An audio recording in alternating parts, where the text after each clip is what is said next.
Henker que vive duas vezes. Capítulo 797 Epílogo. O capítulo final, 3. No Palácio do Olimpo. Ei, irmã. O que é isso? Ares e Hércules causaram problemas de novo? Hermes riu ao ver Atena levantar o rosto irritado da pilha de documentos. Irritação era definitivamente sua marca registrada, foi por isso que ela brigou com Hera e Poseidon num piscar de olhos. Não sei como ela se comportava na frente de nossos tios mais novos. Mas Hermes sabia que seria espancado até a morte se dissesse isso em voz alta. Então não mencionou. De qualquer forma, nossos tios mais novos, vai parecer estranho e familiar ao mesmo tempo. Hermes imediatamente abordou o motivo pelo qual ele havia falado. Algo semelhante a isso. Algo semelhante? Os dois acabaram de partir para a Terra.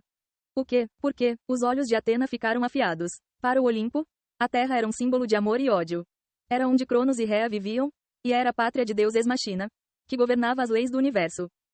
Não são apenas esses dois. Os caras do Artia estão se reunindo lá atualmente. Não faz muito tempo, Agares e Fenrir também fizeram a passagem. Eles vão travar uma guerra ou algo assim. Foi um processo de pensamento natural que veio à mente quando se pensava nos ex-membros do Artia. Mas Hermes simplesmente encolheu os ombros. Provavelmente não, deve haver algo que eles queiram confirmar. Confirmar. A palavra pesou muito no coração de Atena. Na verdade, ela pretendia cruzar para a Terra em breve também. Ela suspirou. O avô ficará muito zangado. Foi dito em todo o Olimpo que Cronos se tornou mais relaxado depois de se estabelecer na Terra, mas o temperamento que uma vez fez o universo inteiro tremer não foi a lugar nenhum. Além disso, considerando a situação que sua família estava passando no momento, não era estranho que algo acontecesse com ele. Portanto, devemos ir e tentar apaziguá-lo da melhor maneira possível. Atena finalmente colocou a tampa na caneta que segurava e levantou-se silenciosamente. Ele está definitivamente extremamente zangado. Esse foi o primeiro pensamento que passou pela mente de Atena quando ela entrou na Terra. Normalmente, Cronos teria cumprimentado Atena e Hermes calorosamente, feliz por ver seus netos, mas ele não tinha coragem de fazê-lo agora. Era fácil ver que ele estava tentando conter a raiva com base na vermelhidão de seu rosto. SHHH. Ei, a carne está queimando. Você não consegue nem virar isso direito? Do que você está falando? Esse sempre foi o seu trabalho. Você não vê que estou cortando os pedaços agora? Eu estaria ocupado mesmo se tivesse 10 mãos agora. Faça seu trabalho corretamente. Esta é carne de boa qualidade do Monte Nemer. Onde devo colocá-la? Aqui, aqui. Clamor, clamor. Agitação, agitação. O jardim da frente da casa de 3 andares feita para a vida de lua de mel de Cronos e Rhea estava cheio de gente e nada silencioso. Briquete de carvão adquirido sabe-se lá onde eram usados para acender o fogo. A carne era cozida e as folhas de alface e perila cultivadas no quintal eram retiradas sem qualquer permissão. O jardim cuidado com cuidado tornou-se instantaneamente uma bagunça. Claro, não era um problema para os visitantes entrarem e bagunçarem sua casa. Isso poderia ser resolvido facilmente com alguns golpes de espada, e eles poderiam ser espancados até a submissão. Uau, uau, o problema era que o filho mais novo de Cronos, que mal conseguiu dormir depois de uma hora de luta e luta, havia acordado. Seus punks, vão brincar em outro lugar. Meu filho está acordando. Cronos, que agora era capaz de usar sua voz física graças à sua santidade quase totalmente recuperada, gritou para os convidados indesejados se perderem.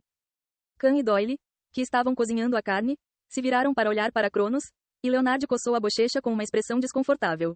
Agares e Fenrir nem fingiram ouvir. Ares e Hércules olharam em volta sem jeito. Mas ninguém presente ouviu Cronos. Era óbvio que eles estavam planejando ficar aqui. Uau! Ah, nossa! Atena não pôde deixar de sorrir ironicamente para Cronos. Ele já havia criado muitos filhos, mas ficou abatido depois de recomeçar a vida de criar bebês. Quando soube pela primeira vez do nascimento de sua nova tia, ficou bastante surpresa. Todos sabiam o quanto Cronos e Rhea eram gentis um com o outro, mas ainda assim era incrível. Ele ainda consegue. A Olympus ainda estava dividida sobre como aceitar Deus Ex-Machina.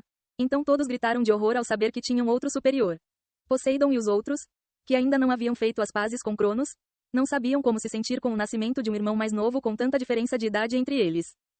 No entanto, não importa o que a Olympus pensasse, Cronos e Rhea não se envolveram com a Olympus depois de serem ressuscitados, e traçaram firmemente o limite para que a Olympus não se metesse em seus negócios também. Não houve nenhum problema graças a isso. Ainda assim, como alguém que mantinha relações próximas com Cronos e Rhea pessoalmente, Atena estava maravilhada com sua tia mais nova, que ainda não tinha nem 100 dias de idade. Atena também estava acostumada com Cronos agindo com tanta sensibilidade, porque ela já tinha visto isso tantas vezes. Mas ela ainda estava um pouco surpresa, apesar de estar familiarizada com isso. Ela se perguntou se ele era realmente o infame rei dos deuses. Tudo bem, você vai me ignorar, hein? Ótimo, vamos trocar espadas até você ouvir. Cronos finalmente convocou seu poder sagrado, que ele estava guardando como último recurso, e o chão começou a tremer. Os membros de Artia ficaram nervosos porque Cronos realmente iria atacá-los. Mas o choro de um bebê ecoou no ar novamente. Uau! Pare de agir como crianças e entre aqui. Traga fraldas. Rápido. Sim, senhora. Quando a irritação de Reia se seguiu, Cronos rapidamente reinou em seu poder sagrado e correu para dentro da casa. Ele parecia um pai normal que estava lutando para ser pai. Todos soltaram uma risada enquanto assistiam. Athena estava rindo com eles quando de repente ergueu os olhos. Entre os membros do Artia, havia o leve contorno de outra pessoa. Ele tinha pupilas negras. Ele se parecia exatamente com Deus Ex Machina, mas exalava uma aura totalmente diferente por causa do casaco preto que usava. Tio, Athena gritou baixinho. O homem que estava rindo no meio da multidão virou-se para ela surpreso. Então, ele sorriu e desapareceu com o vento. Parecia uma alucinação, mas Athena ficou enraizada no chão por um tempo. Ela podia ver a maneira como ele pronunciava as palavras antes de sair. Você se lembrou.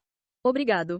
Naquele momento, Athena percebeu que o homem de quem eles haviam esquecido, mas aos poucos se lembravam, retornaria em breve. Ela achou que deveria ficar aqui por um tempo. Os outros membros provavelmente pensaram o mesmo.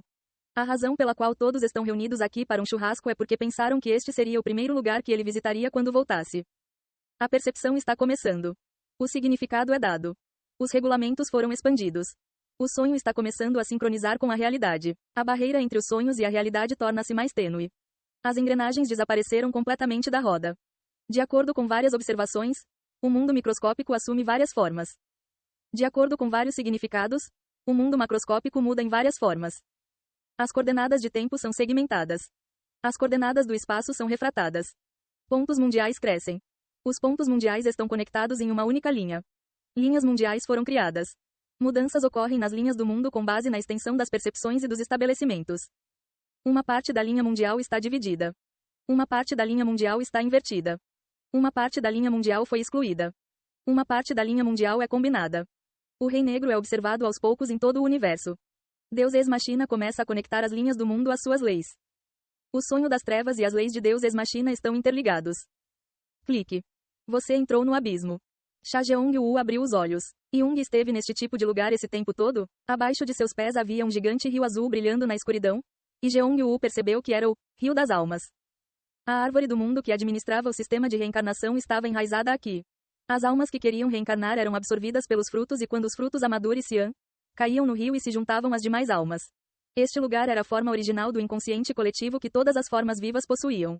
Além disso, esta era a raiz do universo atual, com os conceitos de sonhos e roda desaparecidos. Cha Jeong-woo desenrolou suas Sky Wings e seguiu ao longo do rio. O curso gracioso do rio era complexo como uma teia de aranha, dividindo-se em vários cursos de água e combinando-se com outros riachos. Havia lagos ocasionais entre os riachos que foram criados a partir da água fluindo em direções opostas. Jeong-woo chamou esses pontos de pontos mundiais. Eram universos que assumiram novas possibilidades e começaram a fluir por conta própria. Seus punks vão brincar em outro lugar. Meu filho está acordando. Ele fala mal mesmo com o passar do tempo. Jeong-woo riu olhando para o incidente no ponto mundial. Ele não conseguia acreditar que tinha um irmãozinho na sua idade. O que o preocupava ao observar a vida amorosa de seu pai e sua mãe se tornou realidade. Ele também estava curioso para saber que tipo de cara Sasha faria. Ao mesmo tempo, o fato de que mais e mais pessoas estavam começando a se lembrar de Yeon-woo fez seu coração bater forte. Jeong-woo esperava que mais pessoas percebessem o Rei Negro enquanto ele cruzava universos e entrava em mundos.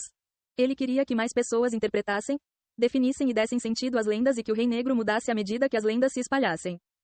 E como Jeong-woo esperava, as pessoas entenderam o Rei Negro à sua maneira e o mundo começou a se fragmentar.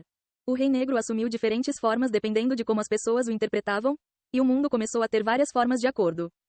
Foi assim que os pontos mundiais foram criados. Em alguns pontos do mundo, o Rei Negro era um herói antigo. Em outros, ele era um conceito filosófico ou um fenômeno que nem sequer foi discutido. Os pontos do mundo com características semelhantes tornaram-se interligados como universos paralelos, e se conectaram como um só, tornando-se uma linha mundial. As linhas mundiais recém-nascidas foram ainda mais divididas, excluídas e combinadas, espalhando-se pelo infinito. Cha Jeong-woo visitou a miríade de pontos mundiais e as linhas mundiais que eles criaram. O Rei Negro estava entre todos eles, e dependendo de como o Rei Negro aparecesse, a duração de sua estadia era determinada. Havia apenas uma coisa que Jeong-woo estava procurando. Um mundo onde o Rei Negro aparecesse como Cha Yeon-woo. As chances eram astronomicamente pequenas e talvez nem existisse. Mas Jeong-woo não tinha dúvidas de que haveria um mundo onde a coincidência se sobrepusesse à coincidência de todos esses mundos. E ele realmente estava se aproximando de seu destino. Jeong-woo bateu suas asas com mais vigor ao longo dos muitos rios. Ei pessoal, antes de vocês irem, não se esqueçam de se inscrever no canal e deixar aquele like maroto se gostaram do vídeo. Isso ajuda o YouTube a dar mais alcance ao canal. Ativem o sininho para não perder nenhuma novidade. Muito obrigado pelo apoio e até a próxima.